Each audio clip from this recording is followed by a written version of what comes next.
Hi friends, welcome to దుర్గాస్ corner Telugu. మనం చాలా ఈజీగానే ఫోటో ఫ్రేమ్ను మనమే కట్టుకోవచ్చండి. ఏ ఫోటోనైనా సరే ఈ విధంగా ఫ్రేమ్ కట్టుకోవచ్చు. ఇక్కడ నేను వారాహిదేవి అమ్మవారి ఫోటోని ఫ్రేమ్ కడుతున్నాను. ముందుగా ఒక కార్డ్బోర్డ్ తీసుకొని ఫోటో పెట్టేసి చుట్టూరు డ్రా చేసుకోవాలి. డ్రా చేసిన దానికంటే హాఫ్ ఇంచ్ ఎగస్ట్రా ఉండే విధంగా కార్డ్బోర్డ్ను కట్ చేసుకోవాలి.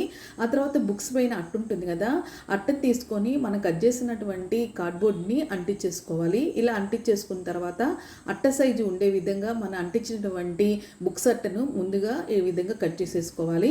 ఈ విధంగా కట్ చేసుకున్న తర్వాత మనం తీసుకున్న ఫోటోని మళ్ళీ మిడిల్లో పెట్టేసి ఈ విధంగా చుట్టూరు ఇంకొకసారి డ్రా చేసుకోవాలి.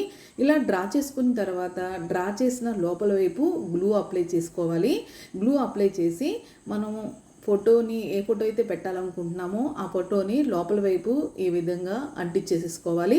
వీడియో చూపిస్తున్నారు చూడండి, ఈ విధంగా అంటించేసుకోవాలి. చుట్టూరు ఒకే లెంత్ వచ్చే విధంగా చూసుకోవాలి. ఆ తర్వాత ఇది ఫైల్స్కున్న కవర్ అండి. ఈ కవర్ని బుక్ స్టోర్లో కూడా అమ్ముతారు. కవర్ 10 రూపీస్ మాత్రమే ఉంటుంది. మందంగా ఉన్న ఏ కవర్నైనా మనం తీసుకోవచ్చు. ఆ తర్వాత మనము అంటించిన ఫోటో ఫ్రేమ్ కంటే హాఫ్ ఇంచు ఎగస్ట్రా ఉండేలాగా ఇలాగూ కవర్ని కట్ చేసేసుకోవాలి. ఇలా కట్ చేసేసుకున్న తర్వాత మనం అంటించినటువంటి అట్ట ముక్కని ఈ కవర్ మీద పెట్టేసి బ్యాక్ సైడు గ్లూగన్ తోటి ఈ కవర్ని అంటించేసుకోవాలి. ఇలా అంటించేసుకొని చూడండి, ఇట్లా గ్లూగన్ తోటి ఈ విధంగా అంటించేస్తున్నాను. 4 వైపులా ఇదే విధంగా అంటించేసుకోవాలి. చాలా ఈజీగానే ఈ ఫోటో ఫ్రేమ్ మనం ఇంట్లోనే తయారు చేసుకోవచ్చండి. ఈ విధంగా 4 వైపులు అంటించేసిన తర్వాత ఇది మోడిట్ క్లే అండి. ఈ క్లేలో 2 ప్యాకెట్స్ ఉంటాయి. ఈ ప్యాకెట్ 20 రూపీస్ మాత్రమే ఉంటుంది.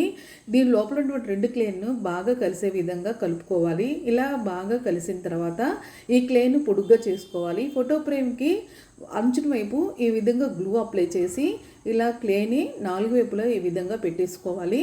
వీడియో చూపిస్తున్నా చూడండి, ఈ విధంగా అంచుల్లో పెట్టేసేసుకోవాలి. ఈ క్లే అనేది ఫింగర్ తోటి కొంచెం వెడల్పు రావాలంటే చేసుకోవచ్చు, సన్నగా కావాలన్నా మన ఇష్టం, ఎలా విధంగానే చేసుకోవచ్చు. ఇలా 4 వైపులా అంటించేసిన తర్వాత ఇది డ్రై కాకుండానే ఇక్కడ హోల్స్ పెట్టుకుంటున్నాను. హోల్స్ కాకపోయినా మనం సన్న పుల్లతో అయినా డిజైన్లా కూడా పెట్టేసుకోవచ్చు. ఇక్కడ నేను చుట్టూరు హోల్స్ పెట్టేశాను. ఆ తర్వాత పెయింటింగ్ వేసినప్పుడు పడకుండా ఉండటానికి మిడిల్లో ఒక పేపర్ పెట్టేసాను. ఆ తర్వాత ఇక్కడ మెటాలిక్ గోల్డ్ కలరు బార్డర్లో మనం అంటించాం కదా, ఈ ఫ్రేమ్కి లాగు వేసేస్తున్నాను. ఈ పెయింటింగ్ బాగా డ్రై అయిపోయిన తర్వాత సెకండ్ కోటింగ్ కూడా వేసేసుకోవాలి. ఆ తర్వాత ఇక్కడ హోల్స్ పెట్టాం కదా, ఈ హోల్స్లో గ్లూ అప్లై చేసి ఈ రెడ్ కుందన్స్ అంటిస్తున్నాను. ఇలా రెడ్ కుందన్స్ కాకపోయినా మనకు నచ్చినటువంటి ఏ కుందన్స్ అయినా అంటించేసుకోవచ్చు. కాకపోతే నేను అక్కడ ప్రతి హోల్లోనూ రెడ్ కుందన్స్ని పెట్టేశాను. చాలా ఈజీగా మనం ఈ ఫోటో ఫ్రేమ్ను మనమే తయారు చేసుకోవచ్చండి. మనకు కావాలంటే ఈ ఫోటో ఫ్రేమ్కి బ్యాక్ సైడ్ హ్యాంగింగ్ లాగా కూడా మనం థ్రెడ్ని పెట్టి అంటించేసుకోవచ్చు. కాకపోతే నేను ఈ ఫోటోని దేవుడి మందిరంలో పెట్టుకోవడానికి చేశానండి. చూశారు కదా, చూస్తానికి ఫోటో ఫ్రేమ్ మనం బయట కొన్నట్టే ఉంది కదా. ఎంతో ఈజీగా మనం ఇంట్లోనే ఈ విధంగా మనము ఫోటో ఫ్రేమ్ చేసుకోవచ్చండి. ఈ వీడియో మీకు నచ్చినట్లయితే లైక్ చేయండి, షేర్ చేయండి, మన ఛానల్ సబ్స్క్రైబ్ చేయండి. Thank you.